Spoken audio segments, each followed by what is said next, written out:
beautiful people. Today I want to address a subject that I feel is very misunderstood and creates a lot of confusion, and that is free will. So to put into context how I came to the desire to ask about this is that someone shared with me a video of two women that had had a collective group experience in Rome, connected with the energy of Excalibur, and everything they said I resonated with, and I could understand the process that they'd undergone and how different groups are working on different aspects as we are all collectively desiring to evolve as humanity, as a race, civilization. And so I really truly felt into what they were describing and the power of the experience they had felt. But they kept referring to this aspect of having taken away a distortion in the field of the grid of the earth with connected to free will, as if they had removed the implant that enabled or created the paradigm of free will, as if that was or had been a bad thing. And that was the only thing that I didn't sit with. And not that I didn't believe that they'd done that. I just felt that they misunderstood what it stood for and what they had done by removing it and why it was available for them to do so. And I really had to stay with that and say, okay, well, show me what is not coherent here so that I can make sense of it, because I feel that this message was sent to me on purpose so that I could be aware of all that is going on.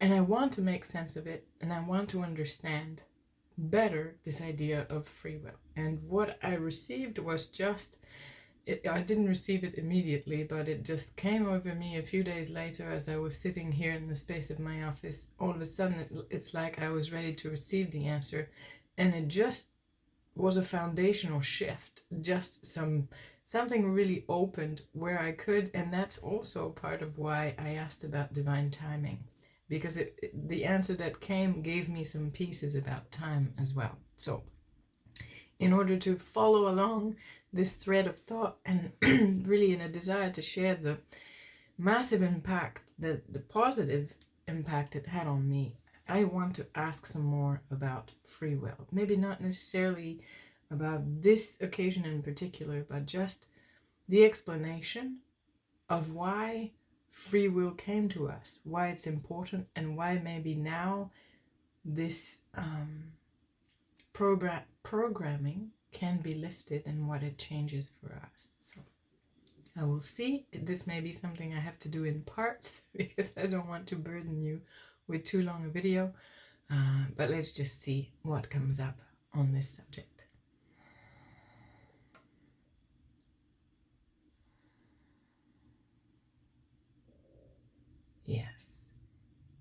Yes, free will is a big key to understanding the purpose of this planet, not from its origin, but certainly a purpose that it took on as its evolution occurred, and as the potential, the available energies and the playground it gifted to attempt this. And you hear often people refer to it as an experiment. What we want to say is that experiment is one way of looking at it. But the truth behind it is an opportunity to love enough to completely surrender to the creation's will. It may be an experiment, but it is a connection through the nature of love itself. And it is a trust so deep, you may call it faith, but it would not be enough. You may call it knowing, certainty, assurance. It is the nature of love to give freedom of exploration, of expression, of discovery, and to hold love for what is created as a ripple effect. So, if we bring you back to a place of understanding of this, it is knowing that prior to Earth being born as an energy, before it was a tangible planet, with Earth being born as a dream of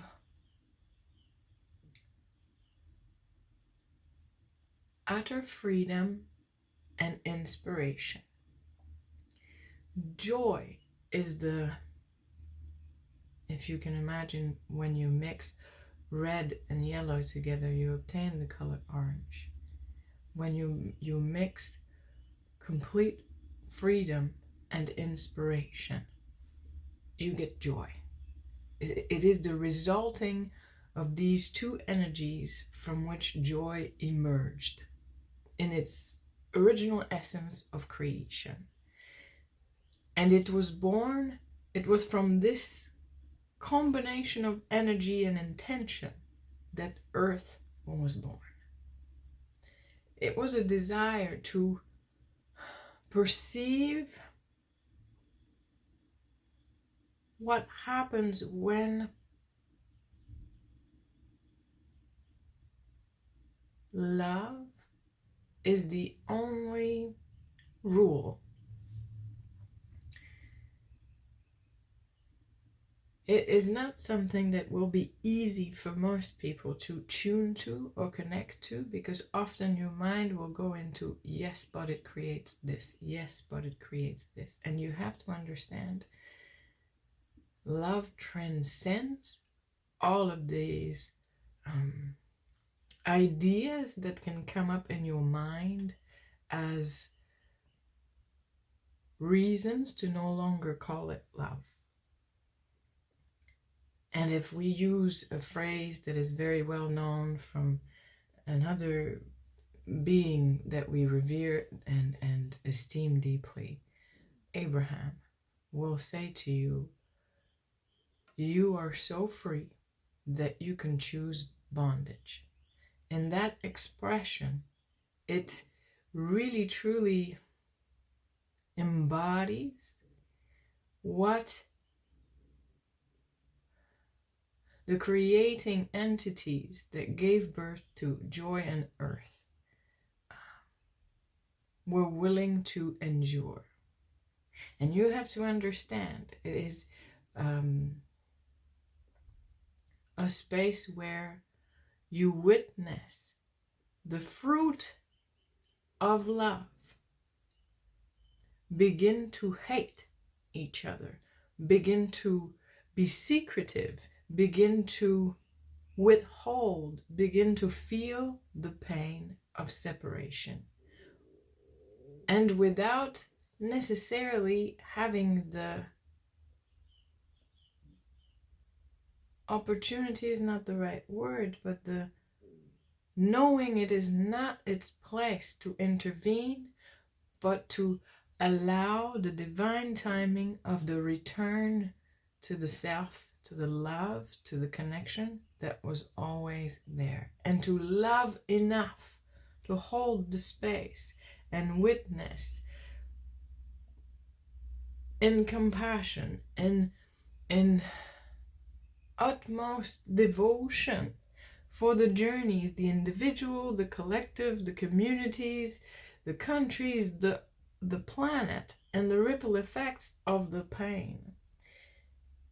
You have to understand, this pain is not imagined. It is a pathway to understanding when you feel left alone in the dark.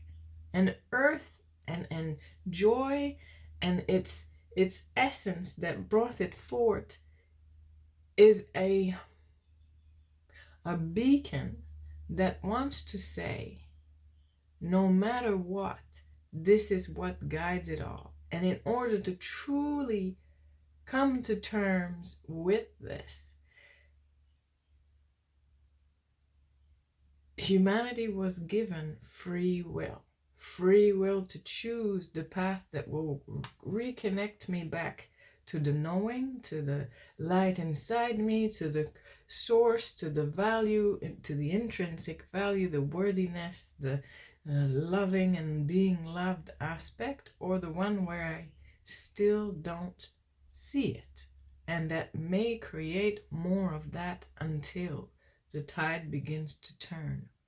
And it's a space of, yes, you can call it experimentation, but the truth behind it is a loving holding of the field so that the natural balance of life can prove, and we will say it maybe in a cliche way, that love conquers all. This is the process that Earth has been undergoing as part of its own desire to live free and inspired, to live the thread of joy, to not live in love through an ordained path because it feels the path that should provide love and should provide contentment, but to truly be free, to roam, to create, to be, and to understand yourself in this path of creation, to understand your difference from others, the variety in opinions, in understandings, in tastes, in visions, but to see this all as creating harmony, as creating joy. For that to happen, the melting of the highways that were pre-paved, the melting of the right way to do things has to occur. This is not only occurring through planet Earth, through the individuals, through the structures of your society that you see crumbling or changing, elevating or adapting. It is happening on a universal, global scale, where there is a realization that most structures were put in place that created a conditional form of happiness, a conditional form of love. Despite a desire to exist in love, there was a form of containment. And it was understood or not that this was the only way to experience love. To have the order and the coherence be what guided the path. Earth is the place where inspiration and freedom, joy, guides the path. And through the chaos of we call it the deprogramming of the structure of the universe, because your planet is not alone in having created structures to keep good people being good. Not realizing it creates exclusivity, it creates inclusion and exclusion by default, because it is a polarized universe. And you are becoming again centered in unity, but not unity through conditioning, unity through freedom, through neutrality, which is the full acceptance. This is the free will card that you were dealt as a planet, as a collective, as a being. The choice to be so free you could choose bondage, to be so free you could choose to walk away from love source because you stopped seeing it.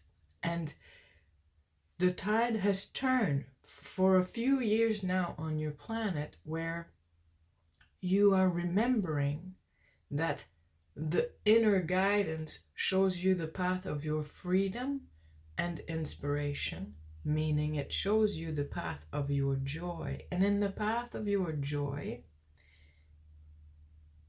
your full presence is birthed into the world, meaning not the acceptable version that will yield love, respect, and coherence and harmony in society, but the full version of you, which will challenge growth, but also create freedom, harmony, inspiration, love. It is a fuller version. It is a more expansive expression that does not wait for the next stage of being before it knows it all, before it bees everything it could be. The fact that the idea of free will is being, or the programming of free will is being taken out, not that it was a distortion, it was a necessary step to truly allow humans the full range of experimentation. And yes, you can look at your earth and say, but look, we have created destruction, pollution, we have created wars and murders and vengeance. You have not created these things. You have accepted to walk the path of those, to understand them and to transcend them into new ways of being, so that all of yourself could be expressed and heard. The parts that agree and the parts that wish for more. The parts that disagree but didn't want to challenge the authority or the established harmony. And these voices were never heard before joy came.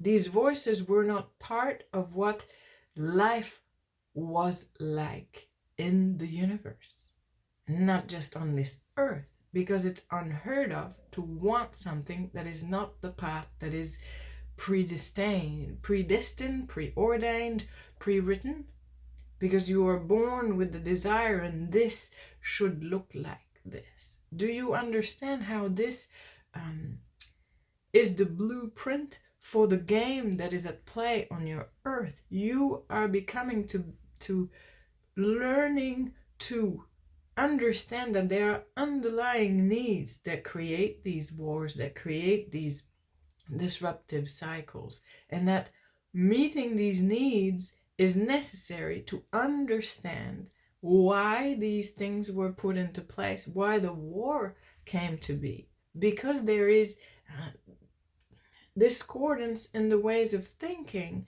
and no way to be heard. And so it shouts. There is inner wars in each and every individual human being, but most people close down the voices of these inner wars to respect the status quo. And we are not saying that each individual should start bringing out weapons and killing each other because of these voices that were unheard. But what you are learning is we no longer want to silence part of ourselves, but we are definitely wanting to no longer do it through wars, through shouting, through weapons, through killing. We are wanting to have all our voices heard and be received and enter into a dialogue. This is the collective is shouting this intention at the universe. And because it is doing so, because wars are coming back for a reason, not to annihilate your civilizations, they are coming back to show we still don't want to silence our voice, but now we want to find other ways to be heard. We know there is value in each voice. There are needs and fears and doubts that need to be met and understood. This is what is coming to the surface, and maybe for the ordinary eye this cannot be seen, but it is felt in the systems. It is felt in the energies of the grid underneath. This work, this reality that you are living in at this moment is the result of so many layers of truth coming online, implanted in this earth, and that are finally blossoming. The truth that no voice should be silenced, and that all opinions are valid because they carry a seed of truth. Now it's not that one is more true than the other, it is that all together they create the whole truth. And this is now the new challenge, the new opportunity that is offered humanity, is to begin to see the truth in your opponent and the truth in yourself, and to create a collective truth that suits all. This is not compromise. This is not the old way of we will find a middle ground where everyone is kind of grumpy but will agree to. This is not the way. It has never worked. This is even worse than having one side happy and the other unhappy. Compromise is not the way, because it just creates discordance in all energies. So there is no pure line of thought and one that is disrupted. There is just disruption. So what is called for is to see how wide do we need to open the lens, the perspective, so that all can be seen and heard and right. And it's not to say that the form each individual believes that the resolution should take is the answer. It is identifying what is the need that feels unmet, that is calling me forward in this, and which part of it are already met. And it's really meeting each person, each side, each participant to the core of themselves with honesty. This is coming. This is not here now. This is not yet there. But it is beginning in the individuals, between themselves, in smaller collectives. This is the seeds that are growing. They are germinating. It is not seeds on the ground that will bear fruit in years to come. These are seeds that are germinating now. This new paradigm is taking hold now. And so there is no need anymore to have the complete free will, because it distorts you from following the inner guidance. Why? Because more and more there is a desire to follow and adhere to that guidance. And the free collective will is turning to, we want access, direct access to our clear guidance. And so you may remove the programming that forces free will. This is the distinction. It is not that free will is no longer valid, or that it never was, or that it was a curse. It is that you have transcended it. You have transcended it as a humanity. You have gone beyond the idea of free will, and you know what you want to tune to, which is freedom and inspiration, joy. You want to understand what sits at the root of each desire, not the form you project it should take to create that emotion or that result. You want to feel into the intention, knowing this intention is valid. How do we walk to it as a collective? How do we include mine and yours and this one and the next one and the global intention? How does it make sense? And it will be also a lesson in humility for a lot of people to understand that what I thought was what I wanted was not true. This is what I truly wanted. I wanted the connection. I wanted the recognition. I wanted the safety. I wanted the worthiness. And I wanted it. I thought this would give it to me, but I've received it in other ways. And so I am satisfied to continue in a new path of exploration. This is what is to come. This is truly what is coming. It is not a pipe dream, a utopia, or something to unfold in hundreds of years from now. This is what is seeded. This is what is germinating. This is what is transcending in the earth's grid. This is what is alive and bursting forth within the individuals that are ready to hear it, to feel it, to embody it. And there are more individuals ready for that than you may believe. So, that was a very, very long message, but it had the same energy as when I received it the first time. It went further and deeper. I hope that it reaches you. I hope that it clarifies something for you, resonates with you in some way. This is the hope that lives in my heart, and I'm really, really glad that it could be expressed. So, thank you for taking the time to listen.